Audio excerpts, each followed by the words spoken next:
Army chief field marshal Syed Asim Munir और अमरीकी सदर डोनाल्ड ट्रंप की व्हाइट हाउस में मुलाकात। इलाकाई और बैनुल-अक़वामी उमूर पर तबादला ख्याल। अमरीकी सदर ट्रंप का फील्ड मार्शल के एजाज़ में ज़ोहराने में नायब अमरीकी सदर जेडी वेंस समेत आला अमरीकी और पाकिस्तानी हुकाम की शिरकत। फील्ड मार्शल आसिम मुनीर की ट्रंप और उनकी काबीना से मुलाकात। इलाकाई और आलमी इस्तेहकाम में कलीदी शराकतदार के तौर पर पाकिस्तान की अस्करी क़यादत पर बढ़ते एतमाद की अकास है। अमरीकी सदर डोनाल्ड ट्रंप ने मुलाकात के बाद मीडिया से गुफ्तगू करते हुए फील्ड मार्शल सैयद आसिम मुनीर का शुक्रिया अदा किया कि वो जंग की तरफ नहीं गए। पाकिस्तान के साथ तिजारती मुआहदे पर बातचीत हो रही है। फील्ड मार्शल आसिम मुनीर को जंग रोकने पर शुक्रिया के लिए मुद्दू किया था। पाकिस्तान और भारत दोनों एटमी ताकतें हैं। पाकिस्तानी अहदेदारों से ईरान के मामले पर भी बातचीत की। अमरीकी सदर ने मजीद कहा कि ईरान जौहरी हथियार हासिल नहीं कर सकता। हम ईरान से मुआहदा करने के करीब थे। अमरीकी सदर ट्रंप पाकिस्तान के दिलदादा। मीडिया से गुफ्तगू में कहा, पाकिस्तान को पसंद करता हूँ। पाकिस्तानी बहुत अच्छे लोग हैं। मैंने पाकिस्तान और भारत के दरमियान जंग रुकवाई। पाकिस्तान के आर्मी चीफ ने जंगबंदी में मौसर किरदार अदा किया। 2 एटमी ताकतों के दरमियान जंग रुकवाई, लेकिन मुझे क्रेडिट नहीं दिया गया।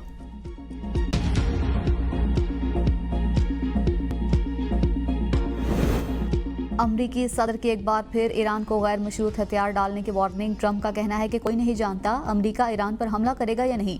अब ईरान का दिफा खत्म हो चुका। उनकी फिजा हमारे कंट्रोल में है। हम उनके सारे न्यूक्लियर असासे तबाह करने जा रहे हैं। जंग में बहुत कुछ बुरा भी होता है। जब तक मकासद मुकम्मल हासिल न हो कुछ नहीं कहा जा सकता, लेकिन 1 हफ्ते या उससे कम में बहुत कुछ हो जाएगा। ट्रंप ने दावा किया कि ईरान अमेरिका से बातचीत करना चाहता है। वो व्हाइट हाउस आने को भी तैयार हैं, लेकिन अब बहुत देर हो चुकी। मैंने 60 दिन की मोहलत दी थी। ईरान के बुरे इरादे थे। 40 साल से वो अमेरिका मुर्दाबाद, इसराइल मुर्दाबाद के नारे लगाते थे।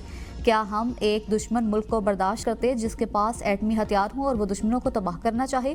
अमरीकी सदर ने बताया कि उनकी रूसी सदर प्यूटिन से बात हुई। प्यूटिन ने ईरान और इसराइल के दरमियान सालिसी में मदद की पेशकश की। मैंने प्यूटिन से कहा, पहले रूस यूक्रेन जंग में सालिसी करें, ईरान के मुतल्लिक बाद में फिक्र करें।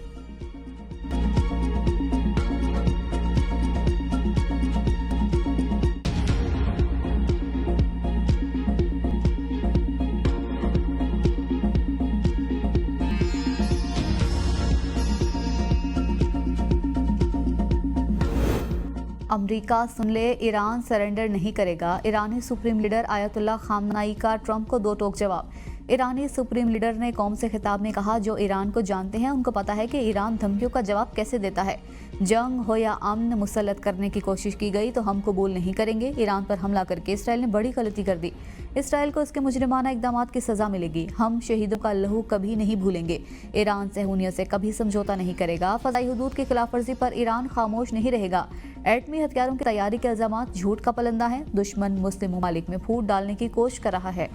ईरानी सुप्रीम लीडर ने जंग के तमाम इख्तियारात पाकिस्तानी इनकलाब गार्ड्स को मुंतकिल कर दिए।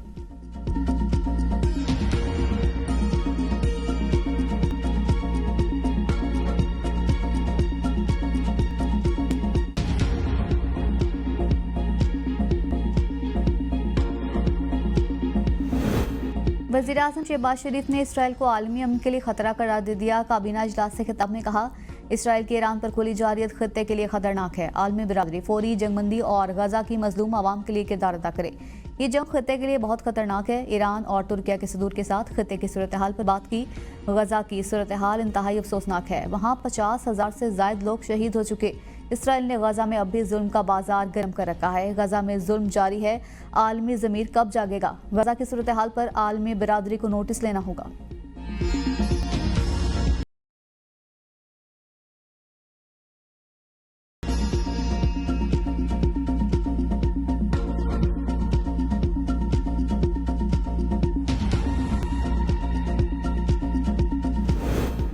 वज़ीर ख़ारिजा इसहाक़ डार और ईरानी हम मनसब के दरमियान टेलीफोनिक राबता। इसराइली जारियत पर तबादला ख्याल। ईरानी वज़ीर ख़ारिजा ने पाकिस्तानी हुकूमत और अवाम की जानिब से ईरान के साथ यकजहती पर उनका शुक्रिया अदा किया। उन्होंने इसराइली हुकूमत के हमलों की तफसीलात बयान करते हुए कहा कि इन हमलों में ईरान के बुनियादी ढांचे, जौहरी तंजीबात, रिहायशी इलाकों, अस्पतालों और सरकारी नशरियाती इदारे को निशाना बनाया गया। सहूनी हुकूमत की जंग पसंदाना पॉलिसी खित्ते में अदम इस्तेहकाम की असल वजह है।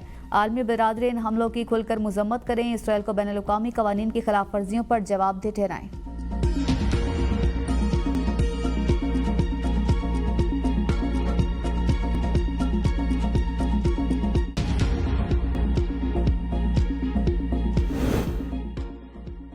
रूस ने इसराइल के ईरान पर हमलों को गैर कानूनी करार दे दिया। रूसी सदर पुतिन का इमाराती हम मनसब को टेलीफोन। मशरिक़ वस्ता की बिगड़ती हुई सूरत हाल पर तफसीली तबादला ख्याल। रूसी सदर की ईरान इसराइली तनाज़े को हल करने के लिए सालिसी की पेशकश। कहा खित्ते के दीगर रहनुमाओं के साथ मिलकर अपना किरदार अदा करने के लिए तैयार हैं। डिप्टी वज़ीर ख़ारजा ने कहा ईरान का इसराइल पर 12वां हमला। पास्तारान इनकलाब के मुताबिक हमले में पहली बार 2 हिस्सों पर मुश्तमिल बैलिस्टिक मिसाइल सजील का इस्तेमाल किया गया। ईरान ने इसराइल का जदीद हम्स 900 अस्करी ड्रोन मार गिराया। इसराइल की तस्दीक। फतावन हाइपरसोनिक मिसाइल का भी इस्तेमाल। इसराइली दिफाई निज़ाम बेबस। तल अबीब में धमाके से दर्जनों इमारतों और गाड़ियों को आग लग गई। मकबूजा Baitul Maqdas, Haifa, Golan Heights, Ashkelon, Meron airbase और शेरोन में धमाके। पास्तारान इनकलाब के मुताबिक इन फ़ज़ाई अड्डों को निशाना बनाया गया जो ईरानी शहरियों और बुनियादी ढांचे पर दहशतगर्द हमलों के लिए इस्तेमाल किए गए थे।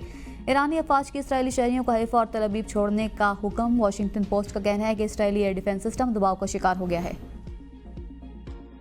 तेहरान पर सेहूनी दरिंदगी। इसराइल की तेहरान के करीब कराच में क़याम एयरपोर्ट, हलाल अहमर की इमारत और इमाम हुसैन यूनिवर्सिटी समेत 40 मकामात पर वहशियाना बमबारी। सेहूनी हमलों में सेंट्रीफ्यूज प्रोडक्शन साइट, असलहा साज फैक्ट्रीज को निशाना बनाया गया। आलमी एटमी तवानाई एजेंसी की सेंट्रीफ्यूज प्रोडक्शन साइट को नुकसान पहुंचने की तस्दीक।